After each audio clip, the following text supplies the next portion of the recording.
विश्वकर्मा जयंती पर इस कथा को पढ़ने से आपको मिलता है बड़ा पद, आपकी पूजा मानी जाती है संपूर्ण। आज विश्वकर्मा जयंती है और ब्रह्मांड के पहले शिल्पकार भगवान विश्वकर्मा का जन्मोत्सव मनाया जाता है। आज देश भर में कुशल कामगार औजार और हथियार का प्रयोग करने वाले लोग विश्वकर्मा भगवान की पूजा करते हैं और अपने अपने औजारों और हथियारों को साफ करके उनकी पूजा करके प्रसाद चढ़ाते हैं। इस दिन विश्वकर्मा भगवान की पूजा के साथ उनकी कथा पढ़ने व सुनने से आपकी पूजा संपन्न मानी जाती है। आइए जानते हैं विस्तार से यह कथा। सूची बोले, प्राचीन समय की बात है। मुनि विश्वामित्र के बुलावे पर मुनि और सन्यासी लोग एक स्थान पर एकत्र हुए सभा करने के लिए।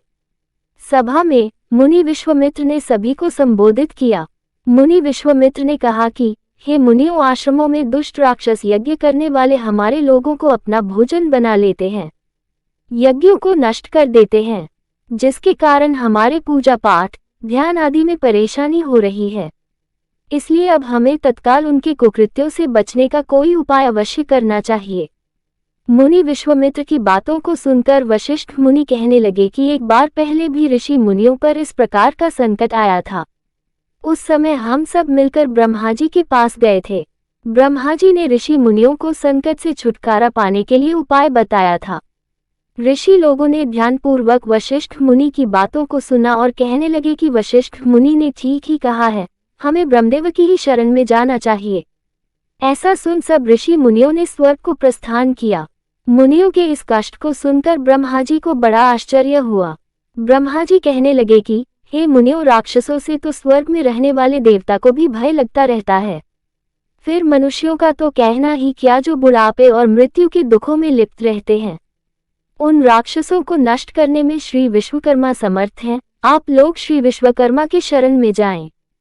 इस समय पृथ्वी पर अग्नि देवता के पुत्र मुनि अंगिरा यज्ञों में श्रेष्ठ पुरोहित हैं और जो श्री विश्वकर्मा के भक्त हैं वही आपके दुखों को दूर कर सकते हैं। इसलिए हे मुनियों, आप उन्हीं के पास जाएं।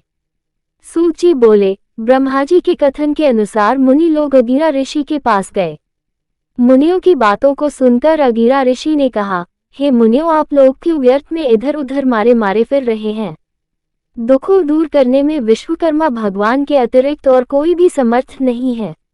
अमावस्या के दिन आप लोग अपने साधारण कर्मों को रोककर भक्तिपूर्वक श्री विश्वकर्मा कथा सुने और उनकी उपासना करें।